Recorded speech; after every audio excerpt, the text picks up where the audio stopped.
Once you get your ITA, which is invitation to apply to Canada for Canada immigration, the documentation part might get a bit overwhelming because you only have 2 months to submit your documents. So if you don't have some of them prepared well in advance, it might be a challenge.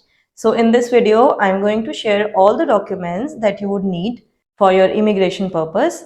And I would highly encourage that you prepare these documents well in advance. Apart from that, you would also need some letters from your company, from your bank, as a proof of your employment, as a proof of your savings. So I'm gonna share the exact same format of those letters, which you may use as is in your case, which is going to be super helpful. But a small disclaimer, guys, I'm not an immigration consultant. So whatever I'm sharing in this video is based on my experience and the things that have worked well for me. So I would highly encourage you to do your own research as well, although I believe you can use these letters as is, but please do your own research as well. All right, so let's start with the list of all the documents that you would need for immigration purpose. So the first one is work experience. So for work experience, you need to get your appointment letter. So if you have worked with multiple companies, you should have your appointment letter or your offer letter. Then you would need your promotion letters. So in a company, if you have got multiple promotions, you would need promotion letters for all of them, along with the salary increment that you may have got. Then you would need your salary slips for last 3 to 6 months. Resignation letter if you have resigned from your current company, or if you have switched companies, then you should have your resignation letter from your previous employers. Experience letter. So once you resign from a company, you should have got one experience letter just as a proof of employment with that particular company with the start date and end date. So you should have that letter. And your ITR acknowledgement. ITR is income tax return. So in this financial year, you must have filed your income tax return. So you would need to submit that proof. And the last one is employer reference letter. So all the documents that we have talked about above, employer reference letter, you should have all of them already with you, or you can ask your HR to provide those documents to you. But employer reference letter is the most important letter that IRCC needs, wherein your company would compile all the information about your employment with them. So it should have details like employment start date, end date, your last designation when you resign from the company, or your current designation, for example, with your current employer, your last drawn salary or your current salary with your current employer, whether you are a full-time employee or part-time employee, and how many hours did you work in a week. So if you are a full-time employee, then you should work for 40 hours per week at least, and your responsibilities by level. So these are the details that you would need on your employer reference letter.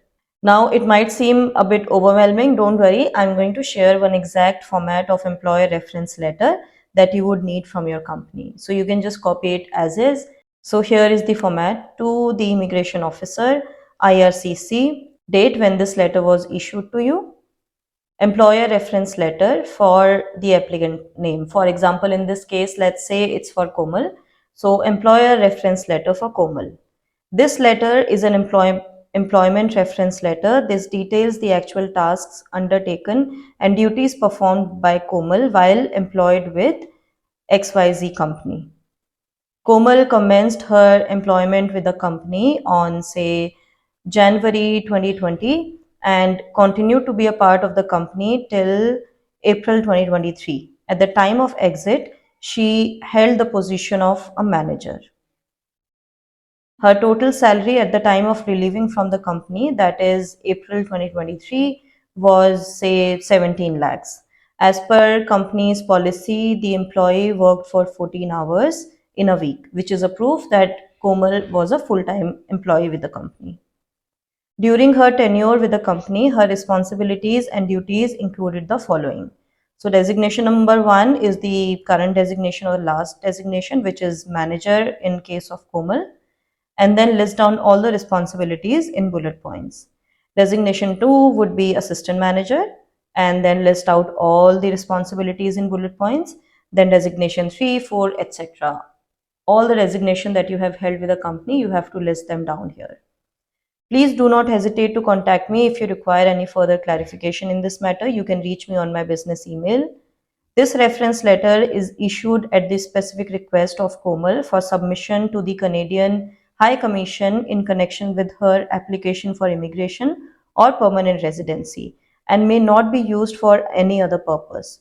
We accept no form of responsibility or provide no form of assurance in connection with the application. Yours sincerely, name of partner, MD or HR head, whosoever is issuing this letter, and the name of the company. Now this letter has to go on company's letterhead. You can copy the exact same letter if you want. You can pause the video and copy the exact same letter.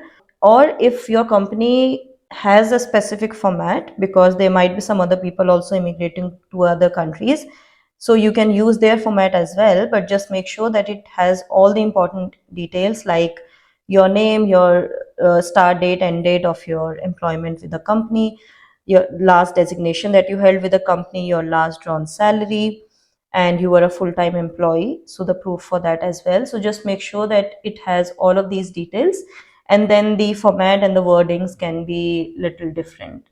For responsibilities, you will have to share this with your employer. They are not going to list down all the responsibilities. So you need to send them an email and you need to request them to add all of these responsibilities by level in your reference letter. With your current employer, you probably would not have to wait for a long time. As soon as you request them to issue this letter, they would most probably do it within a week. But if with your previous employers, you may have to wait for longer. So I would suggest you to get it done in advance. If you are, really expecting to get your ITA, then you should be ready with the reference letter from all your employers, because this is the most important letter you would need. All right, so the next one is education certificate. So you need to create one PDF in which you have to put together all your education certificates. So you must have got your education certificate assessment by WES. So you should have that report, which is valid for 5 years. So you should put that first in your education certificate PDF, followed by your mark sheets for post-graduation, graduation, 12th and 10th.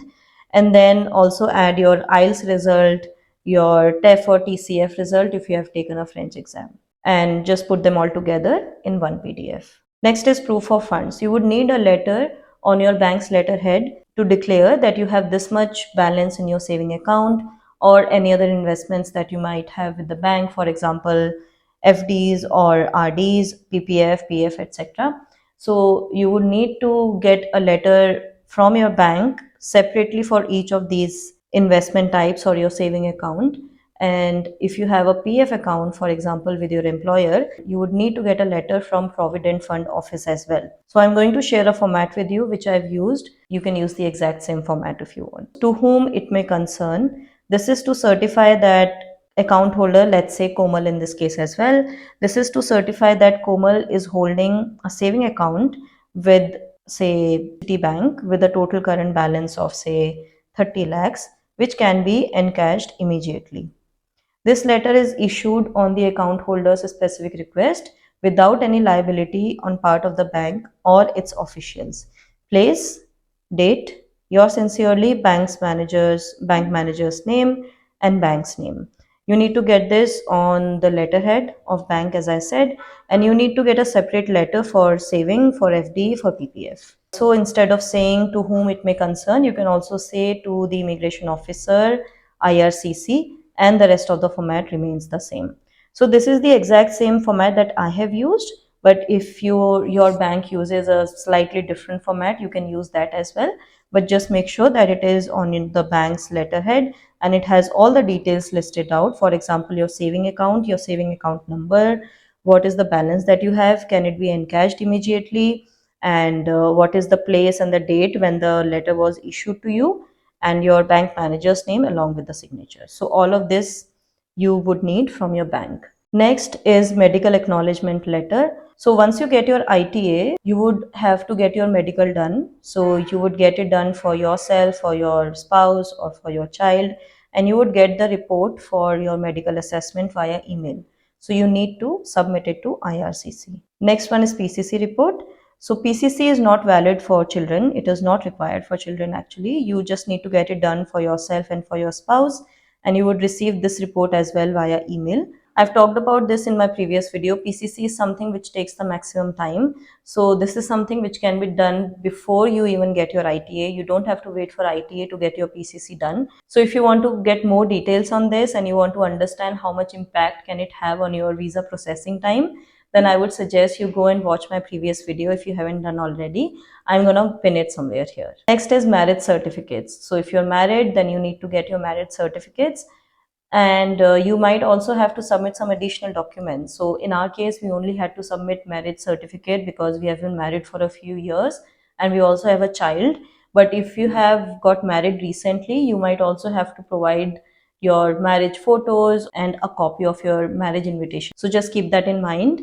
But in most cases, marriage certificate should work. If you have a child, then you need to provide birth certificate of your child. So if you don't have it already, please get it done. Passport. So all the passports that you have held so far, your old and new passports, you need to provide a copy of your entire passport, including both filled and blank pages, as well as the back and front of your passport. So just make sure that you have all of those passports with you, and you should arrange all of them together in one PDF. Next is digital photos. These are generally passport size photos, but you would get the specification by IRCC. So just make sure that you follow that specification, and you need to provide digital photos for primary applicant, secondary applicant, as well as for children. Yeah, so here are the list of all the documents that you would need. And as I said, please make sure that you get most of them ready before even you get your ITA, because otherwise you're gonna waste a lot of time and it might be a trouble, because you only have 2 months to submit your documents. Yeah, so this is all I wanted to share with you guys today. I hope you have found this video helpful. If you have any other questions apart from what I've talked about in this video, please mention them in the comment section below and I'll try to answer them to the best of my knowledge. All the best with your ITA, all the best with your French exam, and I'll see you very, very soon with another video. Bye.